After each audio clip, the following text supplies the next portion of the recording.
Hello and welcome to Visiting Dugout. I am Crystal O'Keefe. Today I have my friend Pat on to chat about the Guardians. Pat, please introduce yourself for those who might not know you. How you guys doing? My name is Pat Ellington Jr. I'm a writer with bylines at Baseball Prospectus, Baseball America, and Movie.com, and a few other places. Most of my work focuses on the African diasporas, past, present, future relationship with baseball. But I do a little bit of everything. So, Yeah, you are very busy. I've seen you in several different slacks. There was a Giants one that I'm in as well. oh, that Yeah, you were see, in that one too? Okay, yeah, you keep pretty busy. You're like yeah. me. Uh, we might have to start this on a somber note, but what is new with the Guardians? Well, this is something relatively new with the Guardians. Because this is about a player who hasn't never even played for the Guardians. But it's about Orlando Cepeda passing a couple days ago. Um, the Afro Puerto Rican first baseman, was one of the first basemen of his era. Is one of the first basemen of all time. When you look at his career, he started playing in MLB at 20 years old, and he retired at 37 years old.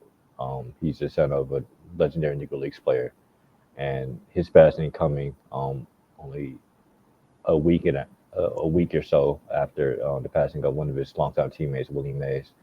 Um, is a huge blow to baseball and black baseball culture, as you know, the Guardians and the White Sox are two of the teams in the American League who let the integration advantage, Yeah, and have a really closely linked history.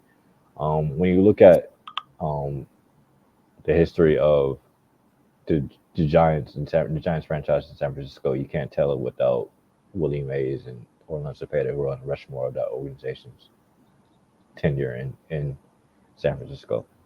yeah. So it's just insane blow. Rest in peace to Orlando Cepeda, one of my favorite players personally, and one person who kind of really resonated with me, his life story of redemption and things like that. So Yeah, of course. Those were two very tough blows to just baseball in general, not even necessarily Major League Baseball, just to fans and anyone that has followed baseball since, the beginning. So, thank you for bringing that up. That was really tough to take in with both of those deaths coming so quickly together. Um, yeah, so I'm not gonna tear up because I am lame. Anyway, so what is new in Cleveland with this really hot Guardians team? um, they're still rolling. Jose Ramirez is looking like Jose Ramirez. He's looking like he's gonna have another top five MVP finish. And honestly, I was talking to somebody about this earlier. I'm thinking, he had a relatively slow start to the season for Jose Ramirez, by Jose Ramirez standards. Him at 31 years old, this is usually where baseball players start declining and things like that. Um, Unless you're a star like he is. I think this might really be this might be the best first half I've ever seen him put up outside of his 2018 season, which has been the magnum opus of his career up to this point. Um, but just thinking about it, like this might be the year he gets that MVP. Hmm. If Aaron Judge comes back to earth, but I'm not sure.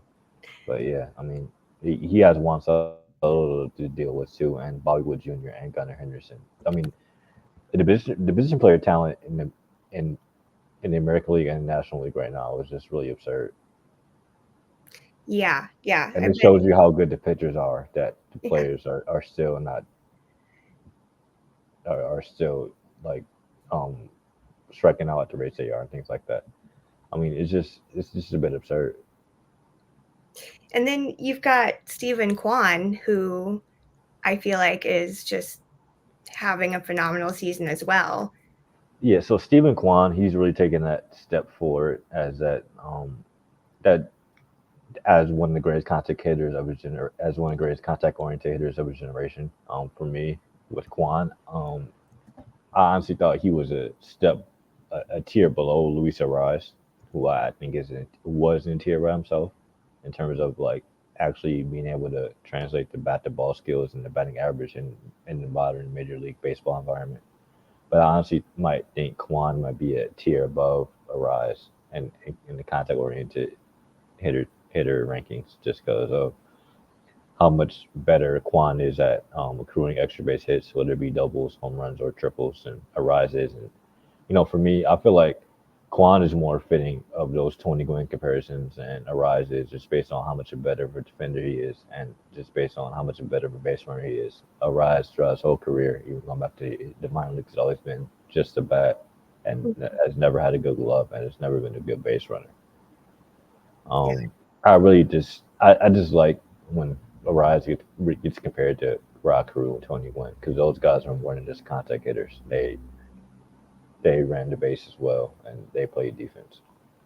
Kwan has been so much fun to watch lately. I mean, I've enjoyed watching him since he was around. And I'm supposed to not like the Guardians. They're supposed to be that rivalry in the league, but you guys just have a ton of talent that it's really hard to dislike anyone on that team, especially Jose Ramirez, and especially after all the Tim Anderson discourse. Tim Anderson's obviously no longer on the White Sox, but White Sox fans have just been so awful about it. And I'm like, but these guys are good. And Tim Anderson kind of started it. So Honestly, when you the relationship between honestly, it's kind of weird that the White Sox Guardians rivalry isn't more intense than it is, considering all the shared history these teams have, especially with all the players that have played for both teams. Like we're talking star players, like just looking at going all the way back to there's probably some pre-integration players that I'm missing in this conversation, but just like Minnie Minoso, for example, Cleveland signed him, first Afro Latino player in MLB history. They signed him. They didn't trade him to New York because they had a ton of talent. I mean, trade him to Chicago. Excuse me, I don't know where I got New York from. And then they traded back for him, and then he goes back to Chicago again, which is crazy. And then did that with Jim Tomey, Kenny Lofton, Albert Bell. I mean, there's just so many guys who have played for one team or the other, who were stars from one team who wound up playing for the other team, and it's just a bit absurd how that's kind of stretched decade after decade after decade. yeah, at the Sox, I don't know if you've been to Sox Park, but they have a Minnie Minoso statue um, on the Like con. Larry Doby was the first man. Larry Doby too. Like I mean, he was played for the White Sox. Al Mhm. Smith was another one. I'm sorry to interrupt you, but No. I mean, Larry Doby was the second black manager with the White Sox. And I think one point that really gets overlooked when you look at the shared history between these two ball clubs is how much Bill Veeck is involved. Him owning the the Cleveland's franchise, and then him owning the White Sox, and kind of taking that theme of wanting to put black players at the forefront, and being progressive. How he kind of brought it to the White Sox before he was kind of bought out. And Mhm. with him, he was kind of like one of the last real self-made American businessmen who kind of found their way into MLB team ownership. And it just makes that whole shared history between the two teams even more um, interesting. For me, I feel like it's not I wouldn't say unexplored territory, but I just feel like it's underappreciated how much shared history there is between these two franchises. And I sound like a broken record right now, but I mean it's just something I really appreciate and have an affinity for, personal affinity for. For sure. Yeah, I agree. It is. I don't know. If fans really even know that or acknowledge it. Especially like the younger generations, you could probably ask them who half of those players are, and they would have no idea. So it is something that I think is fun, and it could be wider spread because that could make that rivalry so much more fun, but even kind of friendly. Like, because I like more friendly fire, obviously. So yeah, for sure. I think when you also look at the history too, of like maybe going back to 1990, um, the Guardians are kind of always won, while the White Sox have always kind of always just tricked away whatever sort of um, earned confidence or whatever sort of advantage they had or appeared to have. I mean, 2005 Chicago got lucky and won one, but besides then, it seemed like just Cleveland's always just been a step above the White Sox. I mean, That I don't know. reminds I feel like when you look at the entire AL Central's history for the last like 3 decades, Cleveland's really dominated despite not having the World Series to show for it. Yeah, they remind me of kind of the 90s Bulls, Pacers, Knicks. Like it felt like the Pacers were always the little brother that never really advanced and made it and won, but they were constantly in this fun competition between the Knicks and the Bulls. And it just seemed like one year the Knicks are going to win, one year the Bulls will win. And it was just fun because I mean, I was old enough at the time to actually like understand what was going on. So that was always such a fun rivalry to watch. And I feel like that really is really similar to what is going on here with Cleveland usually being a step above, having a bit more of an advantage. Like, And then Kansas City or Minnesota usually pops in there. yeah, yeah, It's usually Kansas City. unfortunately, yes. That Yeah, is they're a the little bit more. They're a little bit more serious. It's kind of funny how unserious AL Central is in general. yeah. I I mean, both Central, like the American League and the National League Central, are both very unserious to the The point of NL, the we NL is just very nasty. It's kind of insane just looking at the wild card rankings. It seems like every team is could get a wild card spot. have. Hmm. It's like 3 games away. It's funny how, and it's insane. They're like every team in the NL is 500 right now. Yeah, yeah. I was just talking about that with someone else. Um, so we were just talking about how the Guardians do have a big advantage this year.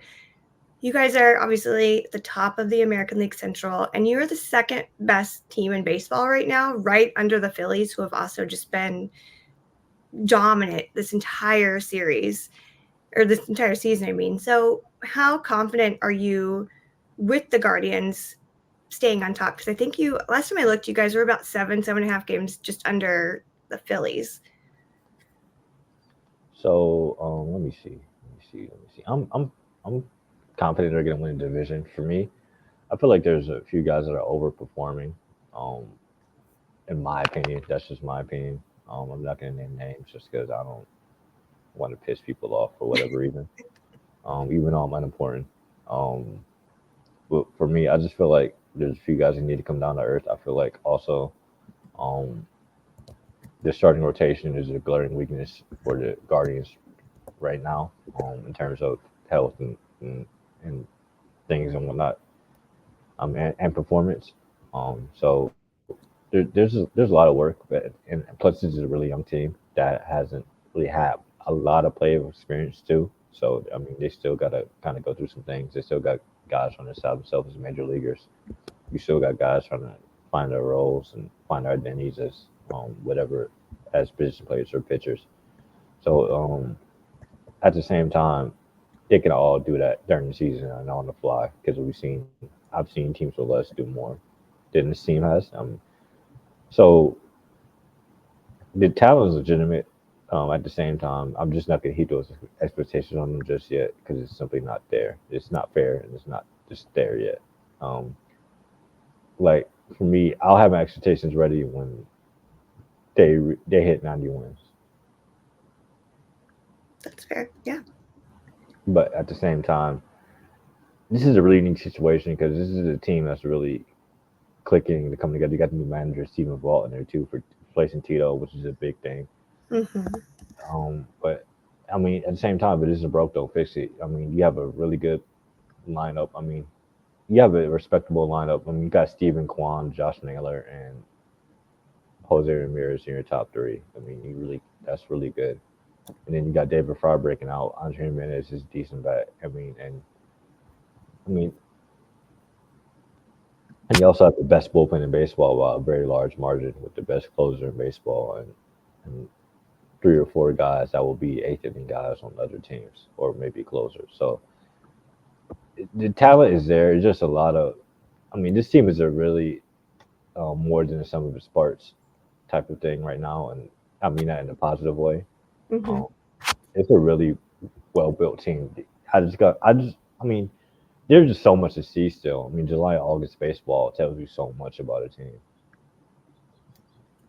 Because I mean, we've seen teams that were just as hot as this team just completely fall apart in the second half.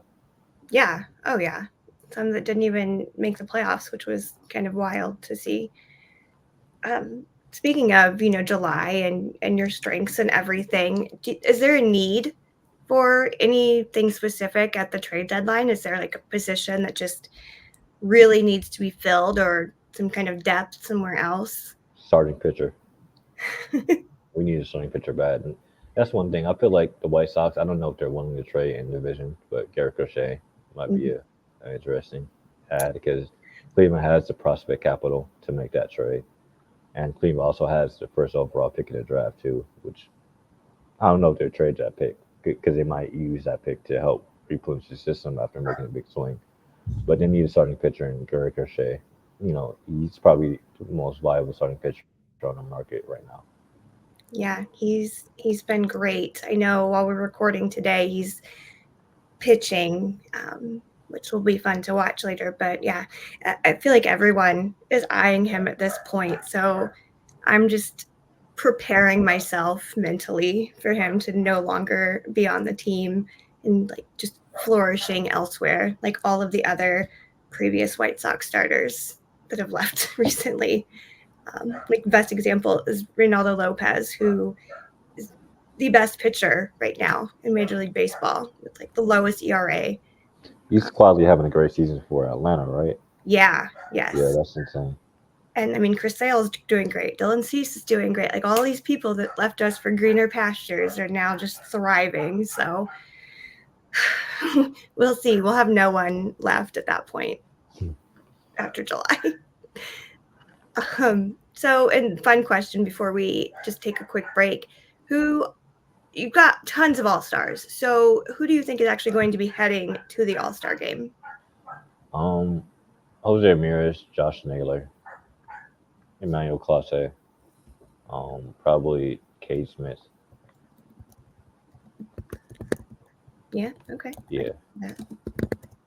All right. Well, we're going to take a very quick break before we get into this actual series.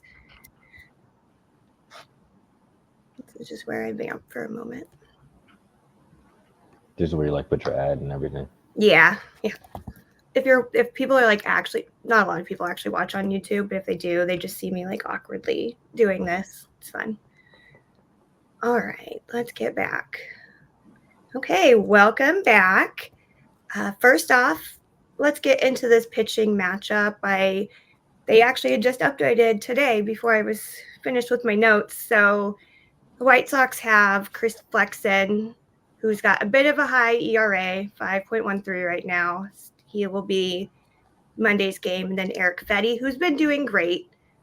He just desperately needs run support. And then Drew Thorpe, who is really just a baby, but also has been doing fairly decent. His ERA is not reflecting that. It's at 4.43. And then for the Guardians, there's Carlos Carrasco, pretty high ERA, 5.27. Gavin Williams, who I am pretty sure is brand new, just a baby. And then Ben Lively at 3.03. So what can you tell me about these Guardians starters that are going to be pitching this series?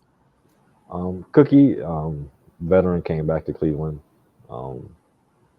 He's on his last leg, kind of riding off in the sunset. Yeah. But at the same time, he knows the White Sox well. He's probably had a lot of success against them over the years too, considering how good he was with Cleveland. I don't really know his individual stats versus the White Sox. I'm just kind of assuming. If he could do a nice spot and fly, I would be happy. I feel like he's more capable of doing that, considering how good he was during his prime and just how clever veteran pitchers like him are at getting 5 innings on the board without giving up too much damage on a decent day. Because you had those days where that one veteran will throw an absolute clunker, or you have a day where he'll damn near throw a perfect game. So I mean, it's baseball. The second game starter for Cleveland was Bybee, right? No, Gavin Williams is the second. I'm sorry, excuse me. I apologize. Gavin Williams. Okay, he's just now getting called up, second year starter. Kind of dealt with some injuries, so he had to ramp back up and things like that. I wouldn't be surprised if he got shellacked, just because guys usually get burnt when ramp up and they're making that first couple starts usually sometimes, and then you also those games where guys are really ready and they come out looking really good. So I mean, I can see him I can see him dominating. I can see him getting doing okay, or I can see him getting cooked. So he's got the toughest matchup for sure of this series because Eric Fetty has been phenomenal. He's another one that there's yeah, a lot of deadline buzz about too because he's another trade candidate too, and I feel like he's definitely gonna be a top 10 Cy Young award winner for the AL this year. And his story and how he's kind of bounced back and returned from Korea is really cool too. Yeah, that one when I did hear that news because when I was listening to all of the off-season acquisitions, I was like, oh, okay, this person is washed, this person is washed, and then they got to Eric Fetty, and I was like, oh, okay, that one I actually am fine with. He's fun, and he did just play in Korea, which is And it's probably also an interesting trade chip too, yeah, and it's all going to plan. So I mean, this looks like a worthwhile signing, and it's going to look like this going to be a fruitful. Um, Either way, I mean, whether he stays or not, so yeah. it's a win-win. I need someone to root for. I hope he stays. Plus he probably gets to go escape Chicago and play playoff baseball. Yeah, that would be good for him. And then so Ben Lively is third day against Drew Thorpe, who is, like I said, is our rookie. He's very green. He's only played a few games now. So Ben Lively is just a very very um, decent veteran pitcher that the Guardians signed that in order to fill some depth in the starting rotation with Shane Bieber going down, things like that. He's worked out pretty well. Every time he's going out there and I watch him, he's going 5 innings without giving up too much damage. And I've seen him go games where he's going like 7 innings and only 2 earned runs. So he's a solid middle rotation guy. And I actually enjoy watching him. He's nice to watch pitch aesthetically. So again, you have all-stars, you have a lot of White Sox killers on this team, but which player or players, I suppose, will be the biggest threat for this team?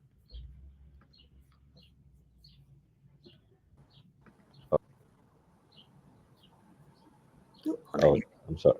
You're okay. I'm sorry. Oh, my bad. Oh, that's easy. Josh Naylor. That's who I figured. He is the White Sox killer for sure. He's worse than Jose Ramirez. Yeah.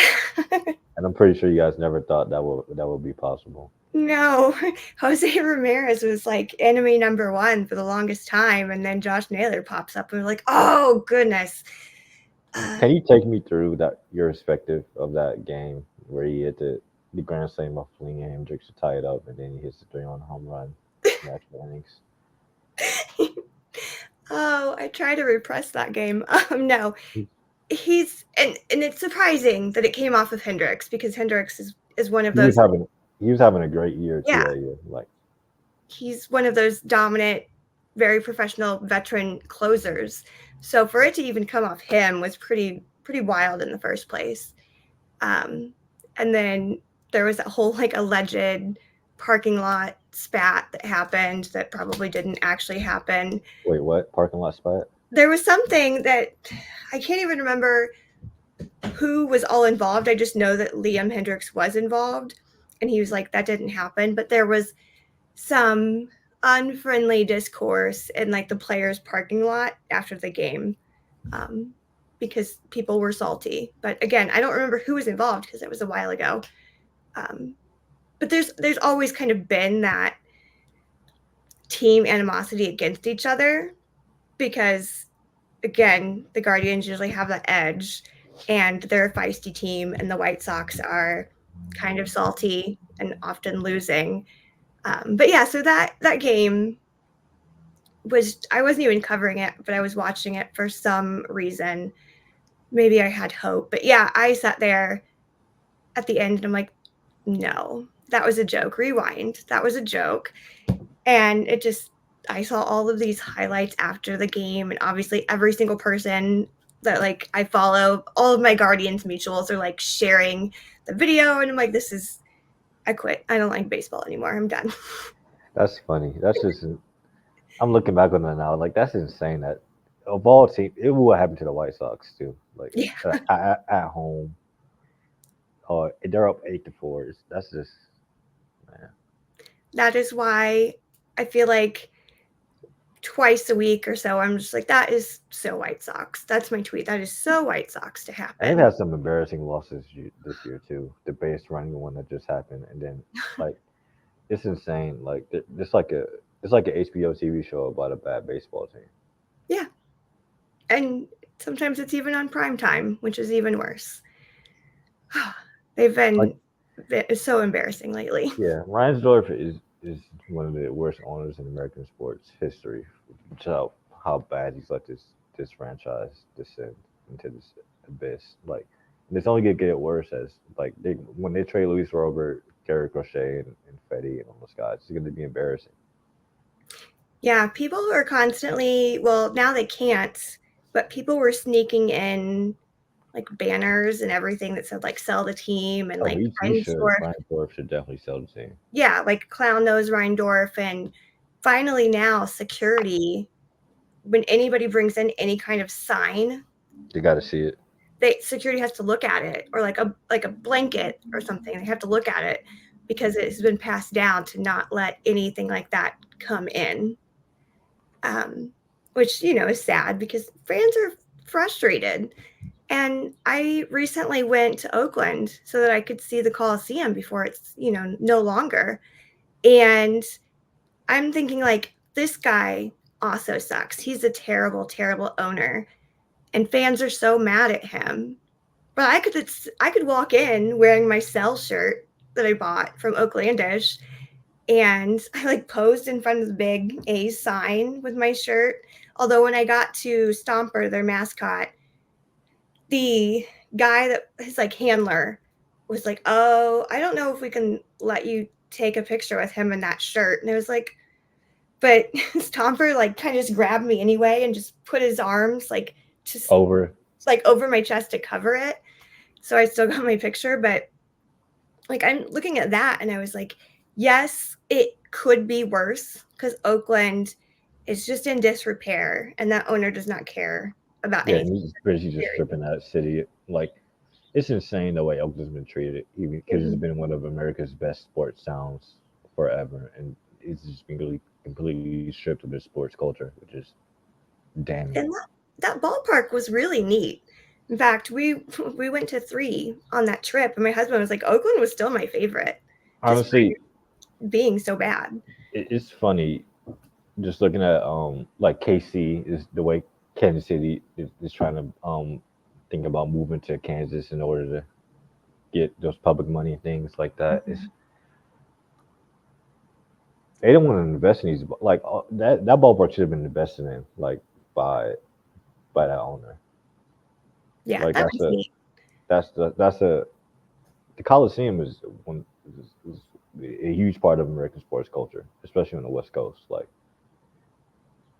I mean, I understand you got to move on from places and places are a dump and things like that too. But at the same time, that franchise should have never left Oakland.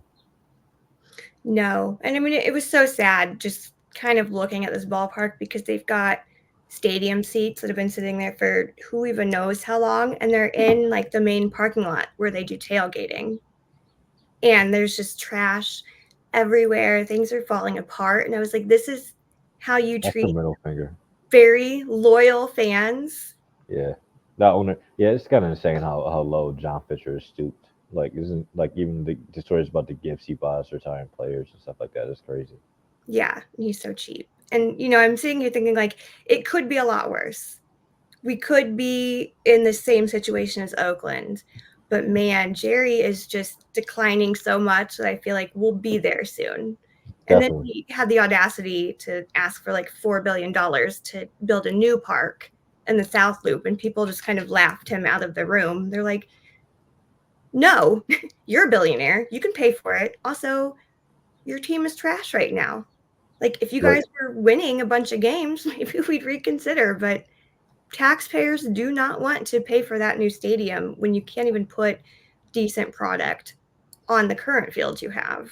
Yeah, like why should we spend our money on you when you can just spend your money on Yeah, he's your own with your own property, I guess. he's ridiculous. He is one of the worst for sure. So don't know. I mean, he's getting up there. I'm not going to like wish ill on anyone, but he's almost 90. And I think about my grandpa, who is also almost 90, running a baseball team. And it's just insane. Like, I kind of put that in perspective to my son And when a we, basketball team on top of that. yeah.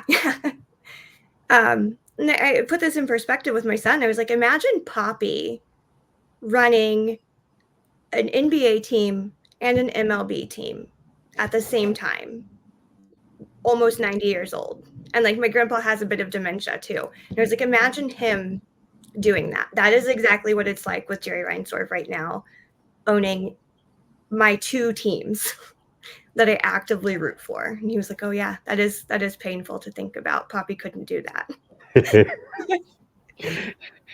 That's funny. That reminds me of my great grandfather too, because um he was 16. I was 16 when he passed away, and he was 93. So I was around like old people at that age. Like they can't do almost anything by themselves except watch TV and warm something up in the microwave. Yeah, my aunt lives there full time with him just to guide him. We had to take his license away about 15 years ago. We're like, you're not safe. You never have your cell phone turned on. We need to like watch what you're doing. But yeah, my son will be 14 actually at the end of the week. So he's up there with like I think my grandpa is turning 88 in August. Wow. So he's kind of in that like boat as well where we were. But yeah, we thought about that and he was like, there's no way that man can't make himself a peanut butter and jelly sandwich. And I was like, well, Jerry probably hires someone to do that for him. Depressing. Yeah. It's kind of insane too. It reminds me of, like going to like grocery store or something like that and seeing some old person working at the register or something. It's like this is absurd. You should be at home watching The Price is Right Yes. with your cat. Yes. Oh, Like it's funny. Like whenever you go to like foreign countries, like in Europe or Asia or somewhere, you always see old people just sitting at some restaurant or little cafe on a little corner, all just arguing about politics and sports. yeah. They're like sitting playing chess, feeding the pigeons in a park. Yeah, like why can't we have nice things here? We never can. Mima should not be scooping my Chipotle and handing me my McDonald's in No. order to have a little bit of money to get by. There's no reason. Or like greeting the door, like greeting people at At Walmart. Walmart, yeah, like That one depresses me. yeah, standing on their feet all day, like really. Yeah. So keys for the Guardian. This question's kind of a joke facing your team, but keys to the Guardians for taking this series from them. Um, keys to the Guardians for winning the series. I would say, um, not stooping to the White Sox level. Um, I get that. I think that's kind of where it begins and ends for real. Just not stooping to the White Sox level. Although I mean, it's baseball. You're gonna lose sometimes, especially the bad teams. Yeah. And then, well, do you have any fears heading into this series? Probably just injuries. I mean, that's the everyday thing though. I mean, just with how guys are getting injured, pitchers not necessarily getting injured this year. It's just a bit absurd. Yeah, for sure. So, moving away from this series, do you have any thoughts of just how this season is going in general for every team, or your hot takes or your fun opinions? Like, what you got? I like the three. Really like the three-team wild card system, um, especially for what the National League scenario this year. Just how competitive teams are going to be down the stretch trying to get that last wild card spot. It's going to be very entertaining. You know, people are like, "Oh, there's a lot of bad baseball being played." Like, I mean, we're just at the halfway point right now. I mean, I think a lot of these teams being grouped together shows just how much parity there is in baseball right now, especially in the NL. Even with all the star power that certain teams like San Diego has, they can make a run and figure it out quickly. I mean, I just feel a lot more optimistic about baseball and the stage it's in right now than other people do. Yeah. that's fair. I've heard a lot of just complaints overall. Yeah, So I mean, your optimism. I mean, I'm not content, but I would say I'm okay. I mean, the game will solve itself. I mean, it always has. Yeah. All right. Well, please let people know where they can find you. I know we talked about at the top, but just in case. You can find me on Twitter at tangible_uno. I tweet a lot. I'm on the Twitter webs, doing my thing. All right. That's really it. Yeah, we will share that in the article, the accompanying article, and just obviously go follow Pat. He's fun. We've been mutuals for I think probably 2 years now. And like I said, we've been in similar Slacks, writing for similar people. So good, dude. Thank you so much for coming on. Best of luck in this series for you. I'm sure you will easily sweep, but I am no longer optimistic about my team. So I understand. My condolences for your baseball fandom. I'm sure your kids are just like miserable with you passing down this the White Sox fandom to them. well, it's funny you say that because my son, we were talking, his birthday is on Sunday, so a week from when we're recording. And I was like, what do you want to do for your birthday? And he was like, well, because we had planned to go to Milwaukee because the Pirates are in town. And if I can be in the same room as Andrew McCutcheon, I will always take that advantage, the opportunity. So we had planned on that. And he was like, I kind of want to go to a White Sox game. And I was like, really? Really? And he's like, yeah, that'd be But there was also a part of you that was also smiling too, right? I was like, I mean, if you're being serious, I will look for tickets. And he's like, yeah, I just want to go to both. And I'm like, oh boy. You had a flashback to yourself. It's It's like Matthew McConaughey in whatchamacallit, in Interstellar when he's banned on the thing, he's trying to stop his son from going out the door. yeah, I'm just like, I guess I'm gonna just look for tickets on StubHub. I'm not buying directly from them. The burden of Chicago White Sox fandom is being passed on in real time. I know. It's appropriate though that the team is, black and white in their color scheme because it feels like going into a funeral every time you step into that ballpark. So That's funny. oh yeah, and he was like, do you think they'll be mad if I wear my Tim Anderson jersey? And I was like, nobody's gonna care. I've seen way worse. I mean, people still wear like AJ Pruninsky jerseys in there. So I'm sure the random jerseys at White Sox games are some nasty work to behold. All right. Well, I will let you get back to your day. Again, good luck and thank you so much. Thank you, Chris. I appreciate you having me. It was a great chat. All right. Bye.